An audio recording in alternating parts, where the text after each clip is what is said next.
My name is Valerie Knightwood. I'm 30 years old, and I'm an emergency room doctor at Northwestern Memorial Hospital in Chicago. I'm not married, I don't have biological children. But right now, I live in a modest 3-bedroom house in the suburbs of Evanston with my 12-year-old nephew, Dylan. If you walked into our home today, you'd probably think we're just a quiet little 2-person family. There's a baseball glove tossed by the entryway, a half-finished Lego set on the dining table, and a whiteboard on the fridge with chores and goofy doodles on it. It looks normal, peaceful. But 3 years ago, the night Dylan came to my door, everything I thought I knew about my family shattered. Back then, my life was simple, selfish even. I worked brutal shifts in the ER, then decompressed by ordering pizza, watching Netflix until I passed out, maybe going out for drinks with colleagues on the weekends. I liked being the fun aunt, the cool sister who could hand Dylan back to his parents at the end of the day. I convinced myself that whatever strange tension I saw in my sister Kristen's house was just parenting and none of my business. I was wrong, and that denial almost cost Dylan his life. The night everything changed was a Wednesday in mid-December, 10 days before Christmas. Chicago was locked in a brutal cold snap. Sub-zero wind chill, snow that had been stomped into ice on the sidewalks. I'd come home from a long shift, showered, and collapsed into bed around 11:00 p.m. by myself. No alarms, no responsibilities. That was how I thought I wanted my life. Around 1:00 in the morning, the doorbell started ringing. Not just one polite chime. It was frantic, over and over, like whoever was out there was leaning on it with all their weight. At first, I thought I was dreaming. I tried to ignore it, but it kept going.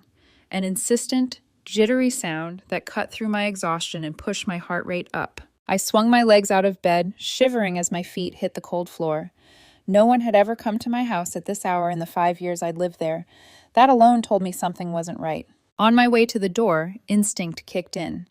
You don't work in an ER for years without learning to be cautious. Instead of opening it right away, I flicked on the porch light and grabbed my phone, pulling up the feed from the security camera. The image that popped up on my screen knocked the breath out of my chest. On my doorstep, hunched against the storm, was a small figure in a too-thin jacket.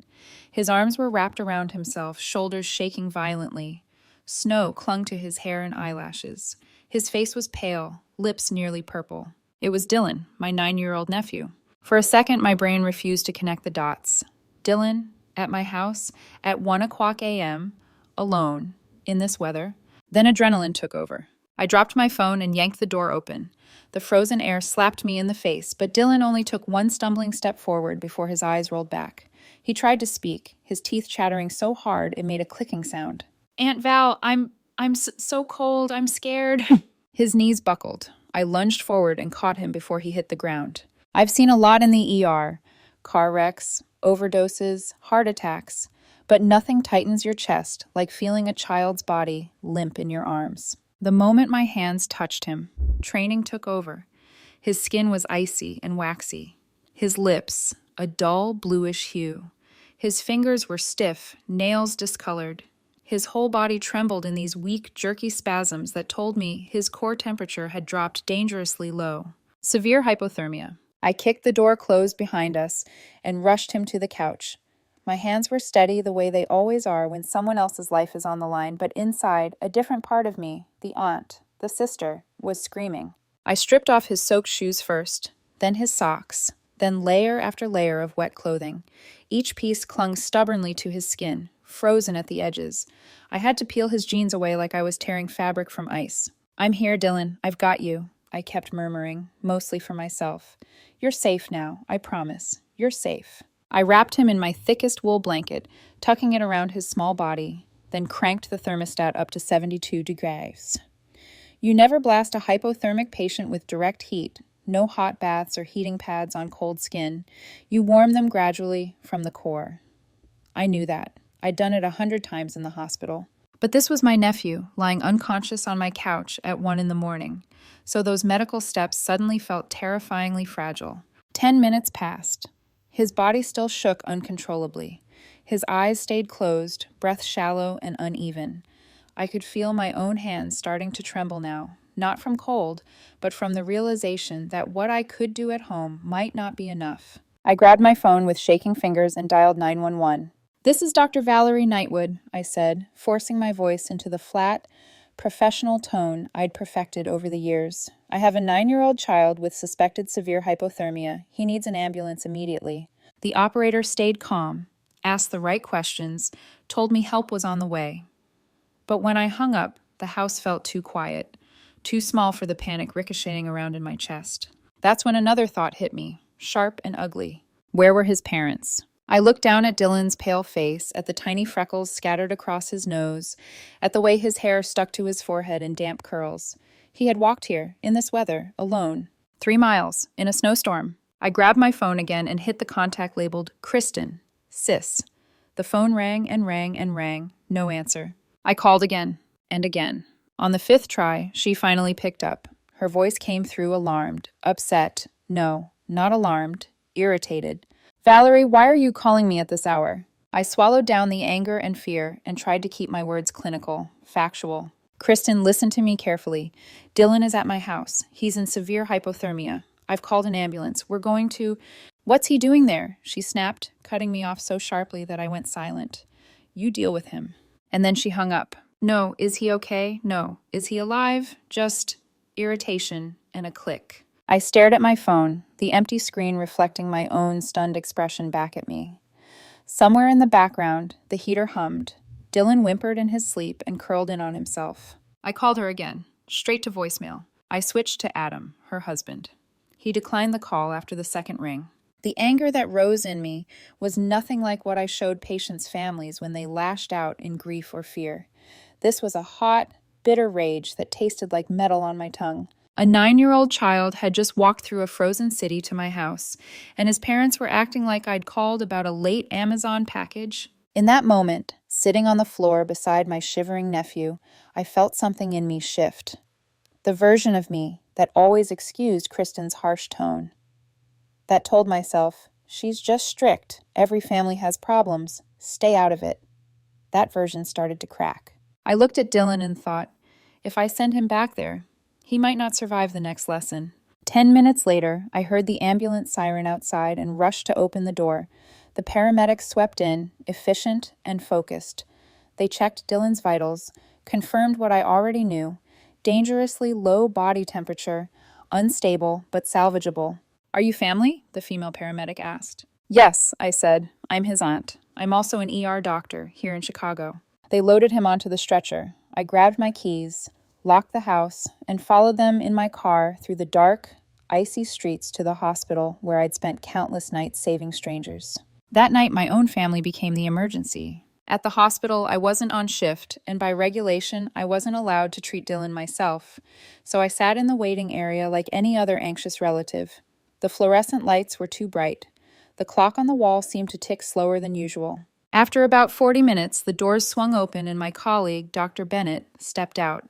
He dropped into the chair beside me, his face serious, but not panicked. "Valerie," he said quietly, "the kid's condition was severe. His body temperature was 93 degrees when he came in, but we've stabilized him. He's past the immediate danger. He'll need at least a week here to fully recover." My head dropped into my hands. Relief crashed into me so hard it hurt. My eyes burned. I forced a smile. "Thank you," I whispered. "Thank you, Bennett." He nodded, but he didn't get up.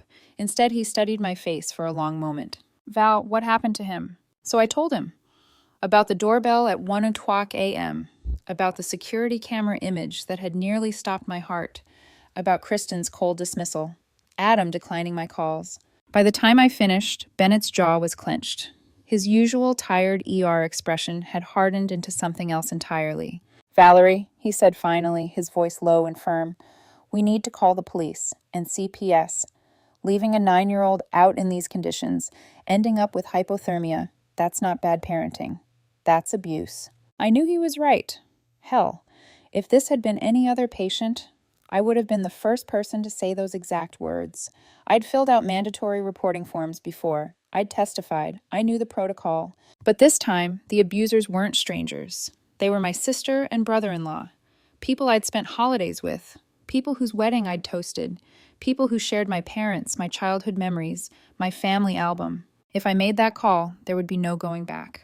I stared at the floor, my chest tight, my thoughts spinning. On one side was my sister, The girl I used to share a bedroom with.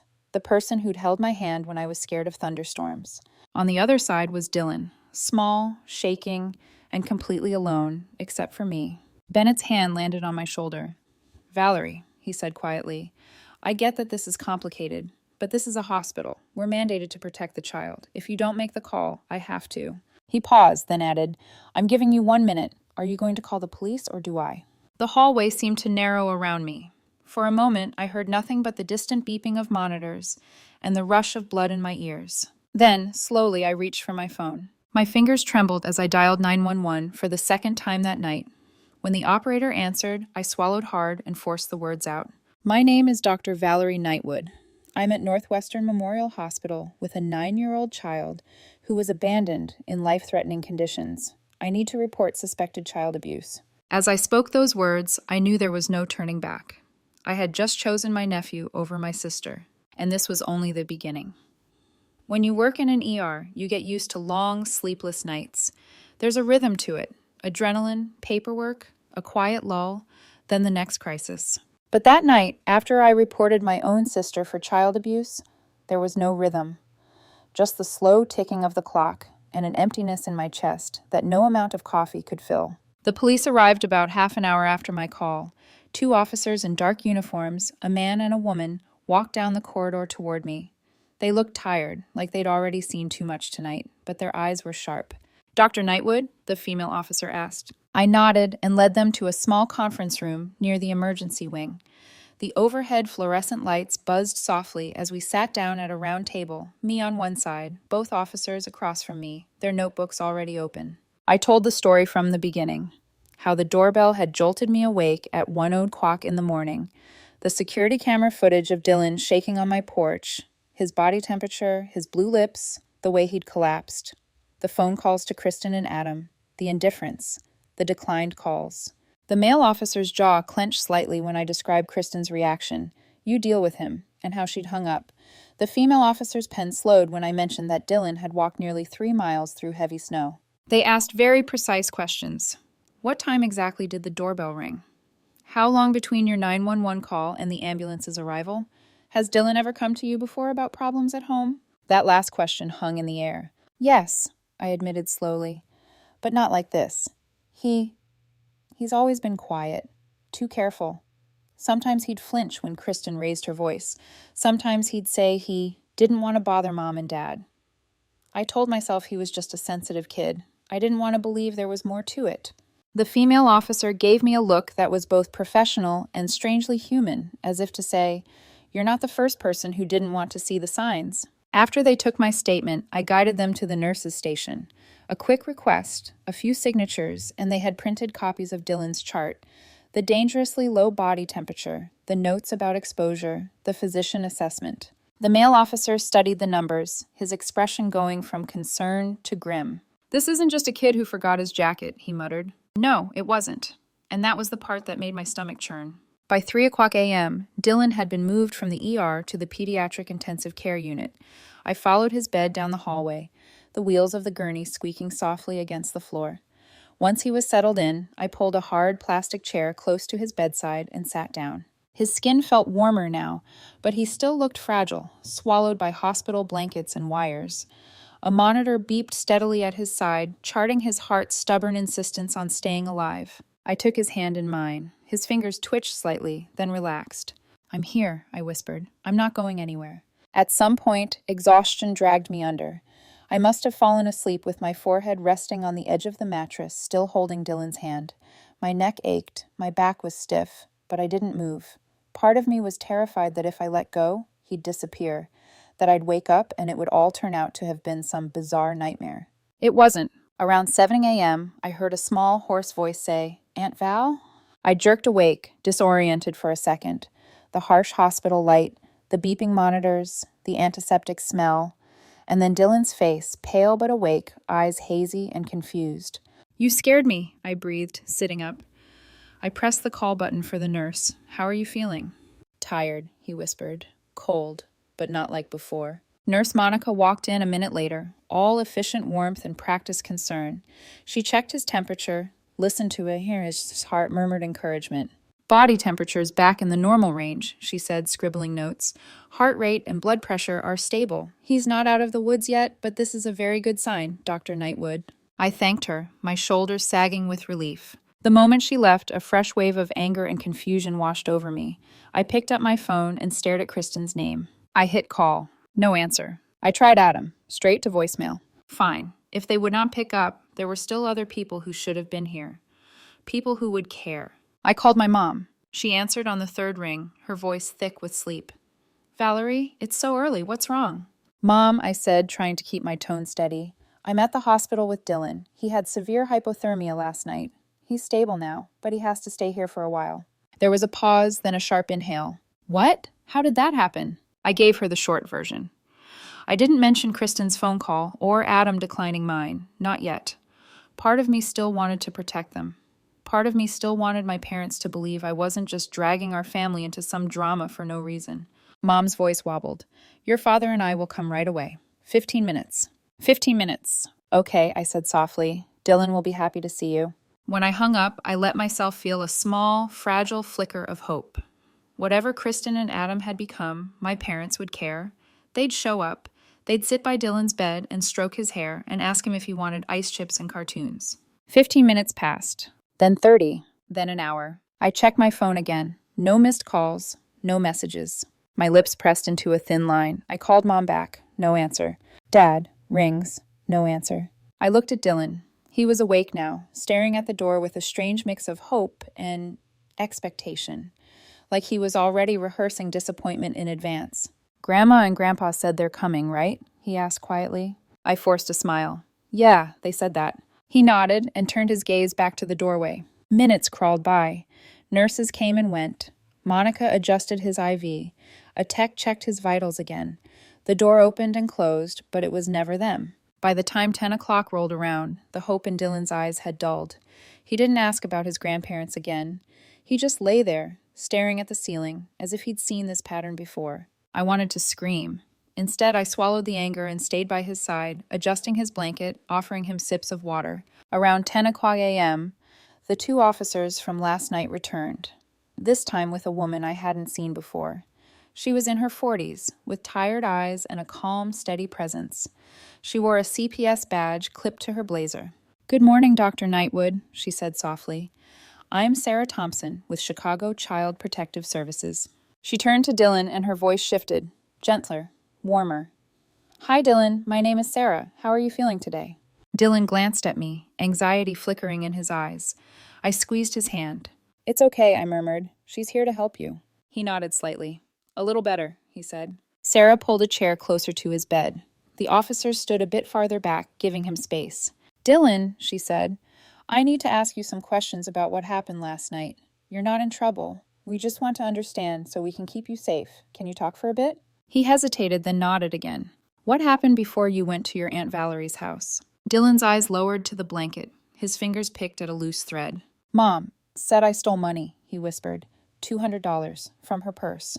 Did you take it? Sarah asked gently. His head jerked up, eyes wide. No, I told her I didn't. I said it over and over. What did she do? He swallowed, throat working. She got mad, really mad. She pushed me out onto the porch and locked the door.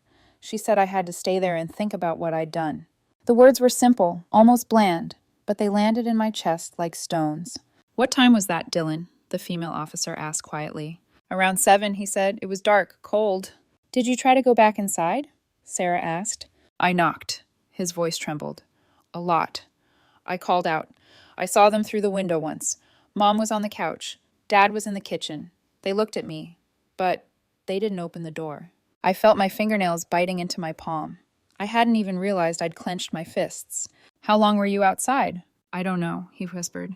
It felt like forever. I was shaking a lot. My hands hurt. My feet hurt. I thought I might throw up. He paused, then continued in a smaller voice. I knew Aunt Val's house wasn't too far. I thought, if I stayed there, I might not wake up. The male officer cleared his throat, his eyes shining more than before. You walked all the way to your aunt's house? Dylan nodded. It's usually 45 minutes, but the snow was really deep. I had to stop and hold on to walls sometimes. My legs felt like jelly. He laughed once, a tiny broken sound. I almost turned back once, but I thought, if I go back, the door will still be locked. Silence settled over the room, thick and heavy. I looked away, blinking back tears. I was a doctor. I'd seen horrors. But hearing the matter-of-fact way Dylan described weighing his odds like an adult, freeze on the porch or risk the blizzard, made my chest ache. Sarah took a slow breath. Her pen moved across the page carefully. Then she asked the question that I knew would decide everything. Dylan, has anything like this happened before? He didn't answer at first. His shoulders tensed. His eyes darted to me, to the officers, back to his hands. It's okay, I whispered. You can tell them the truth. I'm here. His eyes met mine, and for the first time, I saw something in them that broke me. Shame. A child ashamed of the way adults had hurt him. He lowered his gaze again. It happened a lot, he murmured. Not just the porch. Mom calls it teaching me lessons. What kind of lessons? Sarah asked, her voice barely more than a breath. He stared at the blanket, speaking slowly, like each word weighed a ton. Once, I broke a glass. She didn't let me eat all day. She said if I was careless, I didn't deserve food. The male officer stiffened. Another time, in summer, she locked me outside on the porch for 3 hours. It was really hot. I got dizzy, but she said I could come in when I stopped crying. His voice shook. Last fall, I got a bad grade in math. I was supposed to get an A. I got a B-. He swallowed hard. She made me sleep in the garage. Said if I couldn't earn my room, I didn't need one. I turned my head away, my hand covering my mouth. I didn't want him to see me cry. Sarah's pen moved steadily, but her eyes were glassy. Did your dad know about these punishments? Dylan nodded. He said Mom was right, that I had to be toughened up or I'd be a loser when I grew up. Did they ever tell you not to talk about this with anyone? He hesitated, then nodded again. They said if I told, they'd send me to an orphanage, that nobody would want me, that I'd be alone forever. The room felt like it had shrunk by half. Every breath felt thick. This was the part that made me hate them in a way I didn't know I was capable of. Not just the punishments, the deliberate isolation, the warping of a child's understanding of love and safety. Sarah gently closed her notebook. She rested a hand on Dylan's blanket-covered leg. Thank you for telling us all of that, she said, her voice steady but warm. You were very brave, Dylan. None of what happened is your fault. Do you understand? He didn't answer, but his throat bobbed, and he blinked quickly. Now you should rest, she said softly. We'll take it from here. Dylan lay back, exhausted, eyes half closed within seconds. Sarah turned to me, and the gentleness drained from her face, replaced by pure resolve. Dr. Knightwood, she said quietly but firmly, we have enough to intervene immediately. Your sister and brother-in-law will be detained for investigation. We'll also look into a temporary placement for Dylan. My heart lurched. Placement? She studied me carefully. Are you willing and able to care for him? This could be long-term, potentially permanent. I looked at Dylan sleeping, his small hand still within reach of mine. In that moment, the image of my old life flickered through my mind. Empty house, quiet nights, no responsibilities, and it just didn't appeal anymore. Yes, I said without hesitation. If he wants to stay with me, I'll do whatever it takes. Sarah nodded. Then we'll start the process. I thought the hardest part would be convincing the system. I was wrong. The hardest part was realizing my own parents weren't on our side. That afternoon, the door to Dylan's room finally burst open. My father strode in first, face red and hard. My mother followed, eyes narrowed, lips pressed together. For one fragile second, I thought maybe he was angry on Dylan's behalf. Maybe Mom's expression was fear, not fury. I was wrong. Dad pointed a trembling finger at me. What have you done, Valerie? He demanded. You brainwashed that boy into accusing his own mother? My stomach dropped. What? Mom stepped closer to the bed, not to touch Dylan, not to ask if he was okay, but to glare down at me. Your sister was arrested, she hissed. Right in her own house, because you called the police. You've destroyed this family. I stood up slowly, my hands were shaking, but my voice, when it came, was cold. Do you know why he was arrested? I asked. Do you know Dylan's body temperature was 93 degrees? Do you know he walked 3 miles in a blizzard because his parents locked him outside? Dad snorted, waving his hand dismissively. Oh, stop exaggerating. Kristen told us what really happened. He ran away because he didn't get what he wanted and you're spoiling him. Kids love drama.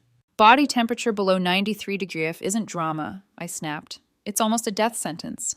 Don't you raise your voice to us, Mom snapped back. Kristen is your sister. Blood. You chose to turn on her instead of supporting your own family. I stared at her. Supporting her? I repeated slowly. You mean covering for her while she starves and freezes her child? Dad took a step toward me, his face twisted with rage. Those are lies. You filled that boy's head with nonsense. You've always been jealous of Kristen's life, her husband, her home, her family. That was it. The last thread snapped. I took a slow breath and looked him dead in the eye. Jealous? I said, my voice low.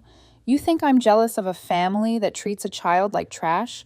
Of a home where a 9-year-old is punished by being locked out in the snow? Mom opened her mouth, but I didn't let her speak. You promised you'd come, I continued. Dylan's been lying here all day, waiting for his grandparents. You didn't even call. Were you too busy helping Kristen come up with a story to blame him? Mom stiffened, caught off guard. We had things to handle. Right, I said flatly. Not your grandson nearly freezing to death. That wasn't important enough. Dad's face went scarlet. He raised his hand like he was about to slap me, something he hadn't done since I was a teenager. But I didn't flinch. I didn't back up. If you touch me, I will have security escort you out, I said calmly. In fact, that's going to happen anyway. I turned and pressed the nurse call button. When the nurse answered over the intercom, I said clearly, Hi, this is Dr. Knightwood in room 312. I need hospital security to come escort 2 disruptive visitors out of a pediatric patient's room. My mother stared at me in disbelief. You're kicking out your own parents? I looked at Dylan. He was half sitting up, eyes wide, breathing fast. His hand trembled on the blanket. I'm protecting my patient, I said quietly, and my nephew. 2 security officers arrived within minutes. I explained the situation calmly, my voice steadier than I felt. They turned to my parents and asked them to leave. As they were being escorted out, Mom turned back at the door, her eyes cold. You'll regret this, Valerie, she spat. The door closed behind them with a soft click. Silence settled over the room. I turned back to Dylan. He was staring at me, eyes glistening, as if he couldn't quite believe what had just happened. You told them to leave, he whispered. I sat on the edge of the bed and took his hand. I told them they don't get to hurt you. Not here, I said. Not ever again, if I can help it. For the first time since this all started, I saw something new flicker in Dylan's eyes. Something fragile, hesitant, but real. Hope. Hospitals are strange places. They're built for healing, but they also expose people, strip them of the masks they wear in the outside world. In those fluorescent-lit hallways, even the strongest facades crack. Over the next 2 days, that's exactly what happened. Not to Dylan. He was slowly recovering. Physically, at least. But for the rest of my family, the cracks were splitting wide open. I still had my ER shifts, so I juggled work and staying with Dylan as much as I could. Each time I walked into his room after work, he looked up with that mix of relief and caution, like he wasn't used to adults keeping promises. It broke my heart a little more each time. On the morning of the 3rd day, CPS worker Sarah Thompson came by. She looked tired, like she hadn't slept much, but her voice was steady. Valerie, I need to update you, she said quietly. Kristen and Adam are denying everything. Of course they are, I muttered, but even expecting it didn't make it sting less. They claim, Sarah continued, that Dylan is a troubled child who lies for attention. They said he broke things in the house, threw tantrums, and ran to you for sympathy. They insist they only put him on the porch for 5 minutes to cool down, and he ran off before they realized he was gone. My jaw clenched. They're twisting everything. That's not all, Sarah added, lowering her voice. They're suggesting you influenced him, that you've always been jealous of Kristen's family, that you want custody of Dylan for the financial benefits. I stared at her. Financial benefits? Yes, she said softly. They're implying you're trying to steal him. A laugh broke out of me, bitter, humorless. Unbelievable. They're painting a picture, Sarah said gently, and some parts of it may seem convincing to people who don't know the truth. But don't panic. We're conducting a full investigation. We'll interview neighbors, teachers, check his medical and school records, and gather everything we can. I nodded, but I couldn't shake the knot forming in my stomach. Because deep down, I knew one thing: abusers don't go down quietly. They get desperate, they get reckless, they get dangerous. And that afternoon, I learned exactly how far Kristen and Adam were willing to go. It was around 4:00 p.m. Dylan was awake but tired, flipping slowly through a comic book I'd brought him. The room felt peaceful for the first time in days, the kind of quiet that almost tricks you into thinking the worst is behind you. Then the hospital door burst open. Not knocked, not nudged, burst open, like someone had kicked it from the outside. I looked up and my blood turned cold. Standing in the doorway were my parents, and behind them, Kristen and Adam, My sister's eyes were swollen from crying, or pretending to cry. Her hair was messy, her expression contorted into righteous anguish. Adam was tense, jaw clenched, posture stiff with forced indignation. My parents looked furious, but not at who they should have been furious with. I immediately stepped between them and Dylan. What are you doing here? Kristen rushed past me to Dylan's bedside, her hands fluttering dramatically. Sweetie, Mommy's here! Mommy's here now! Dylan recoiled. He didn't just lean away. His body flinched, instinctive, automatic, fearful. But Kristen grabbed his hand tightly, pretending not to notice. Oh, baby, she sobbed. I'm so sorry for everything. I love you so much. Adam joined her on the other side of the bed, his face twisted into an ugly combination of anger and fake concern. Son, we're here now. We're going to fix all this. I stepped forward. All right, that's enough. You're not supposed to be here. There's a CPS investigation. Dad shoved me aside, hard. Stay out of this, Valerie. You have no idea what damage you've done, Mom snapped. Before I could respond, Adam placed a hand on Dylan's shoulder, not gently. Dylan froze, eyes widening. Listen closely, Adam said, his voice low and sharp. You need to tell the police you lied. Dylan's breathing quickened. He shook his head slightly. I didn't. Kristen squeezed his hand so tight he winced. Stop it. You are going to say it. You're going to march into that interview room and tell them your Aunt Valerie made you lie about us. She leaned closer, voice dripping venom disguised as sweetness. And if you don't, we'll send you to an orphanage. Forever. My lungs seized. Hey, enough! But Adam wasn't done. He leaned in, eyes cold and merciless. That's right. No one will want you. You're a burden. You lie. You cause trouble. You ruined our lives. Dad joined him. Dylan, your mother is suffering because of your stories. Fix this. My mom nodded in agreement.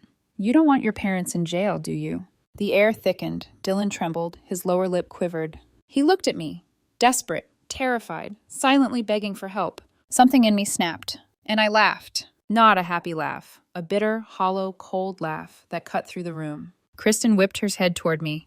What are you laughing at? I didn't answer. Instead, I reached into my pocket and pressed a button on my phone. A recording began to play. Kristen's voice filled the room, clear and unmistakable.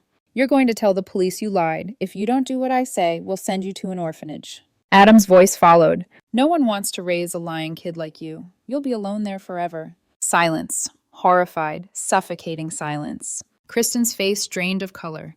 Adam lunged toward me, grabbing my shirt collar. Give me that phone, he shouted. You had no right to record us. Kristen screamed, Delete it, Valerie, delete that right now. I'm your sister, you can't do this. Dad stepped toward me, rage twisting his features. Enough of this cowardly game, Valerie.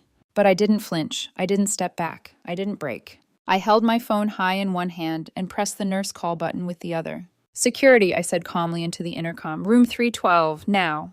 Within seconds, truly seconds, 3 hospital security officers burst in, followed by 2 nurses. The moment security stepped forward, the room erupted in chaos. Adam tried to grab my phone again. Kristen shrieked something incoherent. My mom started crying dramatically. My dad called the situation insane. But the security team moved with professional precision. Ma'am, sir, step away from the patient. You need to leave the room immediately. This is a violation of hospital policy. One officer gently guided Dylan away from the commotion. I rushed to his side instantly, positioning myself between him and the chaos. Dylan grabbed my arm, clinging to me with trembling hands. Don't let them take me, he whispered, voice breaking. My heart cracked. I won't, I promised. Not ever. Security escorted all 4 adults out of the room, my parents arguing, Kristen sobbing hysterically, Adam cursing under his breath. When the door finally closed, the silence felt like oxygen returning to a suffocating room. I sat beside Dylan and wrapped an arm around his shoulders. He leaned into me, shaking. It's okay, I whispered. You're safe. I recorded everything. They can't hurt you again. Right there in front of Dylan, I called CPS worker Sarah Thompson. Sarah, I have new evidence, I said. Audio. They directly threatened Dylan and tried to coerce him. Send it, her voice came back, crisp and urgent. I emailed her the file immediately, then forwarded it to the detective assigned to the case. When I hung up, I realized something monumental. That recording had just changed everything. Not only for the investigation, but for Dylan's future, for mine, for the entire family fracture that had cracked open like a fault line. And I didn't regret a single second of it. Some people imagine courtrooms as dramatic movie scenes, judges slamming gavels, juries gasping, lawyers shouting, "Objection," like they're in a crime thriller. But real courtrooms, they're quieter, colder, more clinical, and somehow far more terrifying, especially when the people sitting at the defense table are your own sister and brother-in-law, and your parents, are glaring at you like you've betrayed them. The days after the recording. The hours after I sent CPS the recording were a blur of paperwork, meetings, and stern conversations with investigators. The recording was damning, so clear and incriminating that Sarah Thompson returned to the hospital the next morning with a court-stamped restraining order already in hand. Kristen, Adam, and my parents were barred from approaching Dylan or me within 500 feet. When she handed me the paper, Sarah's voice was firm. "Valerie, this is strong evidence. Strong enough to secure emergency removal and protective custody." Relief washed through me, but it was tangled with grief. Because this time, there was no denying it. My family wasn't going to walk away from this unchanged. Something had broken, and it wasn't going to be put back together. Temporary guardianship. A hearing was scheduled within the week. Standing before the judge, I felt strangely exposed. I was used to speaking with authority in a hospital. Calm, decisive, logical. But now I was just a woman fighting for a child who trusted her. The judge listened to the evidence, to Sarah's recommendations, to Dylan's medical report, to the audio I'd recorded. When the gavel came down, the sound echoed through the room like a final verdict on the old version of our family. Temporary guardianship granted to Valerie Knightwood. I let out a shaky breath I hadn't realized I was holding. Dylan squeezed my hand under the table, not tightly, just a small, steadying squeeze. A quiet thank you. The official trial, 6 weeks later. When the trial finally began, winter had started to thaw into early spring. The world outside was warming, but inside that courtroom, everything felt frozen. Dylan testified in a closed session, with only the judge, lawyers, CPS, and a child psychologist present. I wasn't allowed in the room, not even to sit in the back. I paced the hallway like a caged animal, hands trembling, stomach twisted into knots. Every door that opened made my heart jump. When Dylan finally emerged, escorted by Sarah, he looked pale and exhausted. I knelt down immediately, brushing his hair back gently. "You did so well," I whispered. Sarah gave me a small nod. He was brave, very brave. The evidence against Kristen and Adam. The prosecution laid out everything. Dylan's medical records, showing previous injuries and malnutrition patterns. Statements from neighbors who'd heard yelling or seen Dylan locked outside. School reports noting behavioral withdrawal and fearful reactions. The recording played in full for the court. When Kristen heard her own voice saying, "We'll send you to an orphanage. No one wants a lying kid like you," she broke down sobbing. Not from guilt, not from remorse, but from fear. Adam sat rigid, jaw ticking, eyes darting around the courtroom like he was searching for an escape route. Their lawyer tried everything. She was emotional. He misunderstood. It's taken out of context. They were stressed parents, teaching discipline, not abuse. But evidence doesn't lie, and neither did Dylan. The verdict. After 2 long days, the judge returned with the verdict. Kristen Knightwood and Adam Hargrove are found guilty of repeated child abuse, neglect, and child endangerment. Each is hereby sentenced to 10 years in state prison with no possibility of early parole. Kristen let out a horrific wail, her legs folded under her. Adam froze, his face draining of color. But the worst reaction, the one that cut me the deepest, came from my parents. My father turned toward me, fury distorting his features. "Are you satisfied now?" he growled. "You've ruined your sister's life." Mom's lips curled in disgust as she looked at Dylan, who was standing quietly beside me. "This child is bad luck," she spat. "He destroyed our family." Dylan flinched. Something inside me snapped so violently I felt it in my bones. I stepped in front of Dylan, shielding him with my body. "Don't you ever speak to him again," I said, my voice low and cold. Not one word, not one glance. My father laughed, an ugly, bitter sound. "You think you're the hero here? You turned your back on your own blood." I stared straight into his eyes. "No," I said softly. I finally stopped turning my back on an innocent child. Sarah stepped forward immediately. "Your Honor, given the hostility and emotional harm, CPS requests an additional restraining order against the grandparents." The judge didn't even hesitate. "Approved." My parents looked stunned, as if they truly couldn't understand how their own cruelty had consequences. Security escorted them out of the courtroom. Dylan pressed his face into my side, shaking. I wrapped my arm around him, steady and unmovable. "It's over," I murmured. They can't hurt you anymore, I promise. Leaving the courthouse, when we stepped outside, the chilly spring wind hit our faces. The world looked normal. Cars passing by, people walking dogs, kids eating pretzels from a food cart. But everything had changed. For Dylan, for me, for all of us. He looked up at me, eyes tired but calm. Aunt Val? Yeah, sweetheart. Are we going home now? I smiled, a real smile, small but honest. Yeah, I said, we're going home. He slipped his hand into mine. And for the first time, it felt like the beginning of something new. Something fragile but hopeful. Something that belonged only to us. A new family, built not from blood, but from choice, from courage, from love. In every story about broken families, there's a moment when the dust settles, when the shouting stops, when the courtroom empties, and you suddenly realize, now what? What happens after justice? After the truth? After the world you once knew collapses? For me and Dylan, the answer came quietly, not in some dramatic turning point, not in a grand speech or a triumphant victory. It came in the tiny things. The first morning he woke up and didn't flinch when I opened his bedroom door. The first time he asked if he could have seconds at dinner.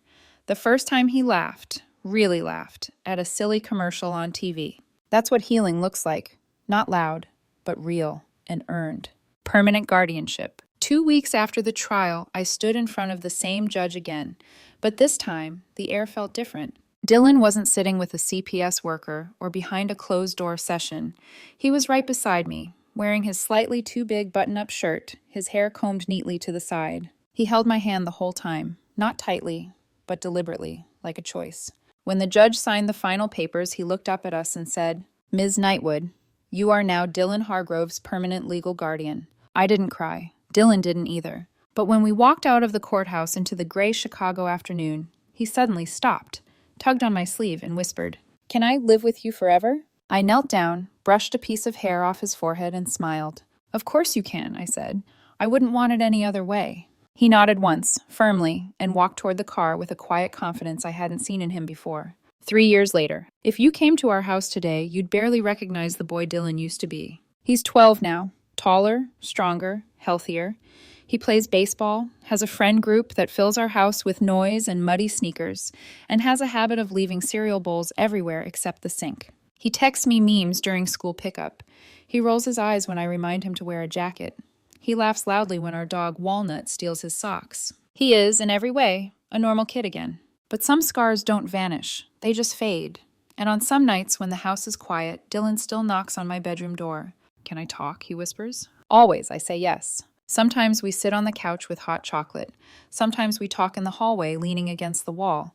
Sometimes he just cries, or asks questions he's afraid to say out loud. Why did they do that? Was I really that bad? Did they ever love me? And every time I tell him the truth. That was their failure, not yours. You were a child who deserved love. You were never the problem. He listens. He breathes slower. He rests his head on my shoulder. And little by little, piece by piece, he's rebuilding himself. Not as the boy his parents tried to break, but as the boy he always should have been. My own healing. People always assume I was strong through all this, that I never doubted myself, that I knew exactly what I was doing. The truth? I was terrified, every step of the way. Calling the police, standing up to my parents, going to court, becoming a guardian overnight. None of that came naturally. Some nights, after Dylan went to sleep, I sat alone at the kitchen table and trembled, wondering if I'd made the right choices, wondering if I'd lose him, wondering if protecting him meant sacrificing every connection I had to the family I grew up with. But then I'd remember the night he stood on my porch, blue-lipped and shaking, the night he whispered, "I'm so cold," the night he collapsed in my arms. And I'd remember that some choices aren't really choices at all. They're obligations, responsibilities, promises you make to someone who can't fight for themselves. Saving Dylan wasn't just the right thing, it was the only thing. What family really means. Blood. That's what people use as an excuse, a shield, a trap. But family, real family, isn't who you share DNA with. It's who shows up, who protects you, who pulls you into the warm light when the world gets dark, who chooses you again and again, even when it's hard. Dylan wasn't safe with the people who were supposed to love him the most. He wasn't believed. He wasn't valued. He wasn't protected. But he is now. He always will be. Because our little two-person household, built from the ashes of everything we lost, it's stronger than anything we left behind.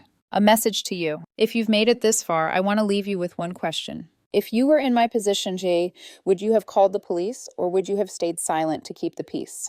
There's no easy answer, no perfect choice, just courage or regret. Let me know your thoughts in the comments. And if this story moved you, please subscribe, like, and share so more people can hear it and more voices can speak up for innocent children like Dylan. Thank you for listening, and take care of each other.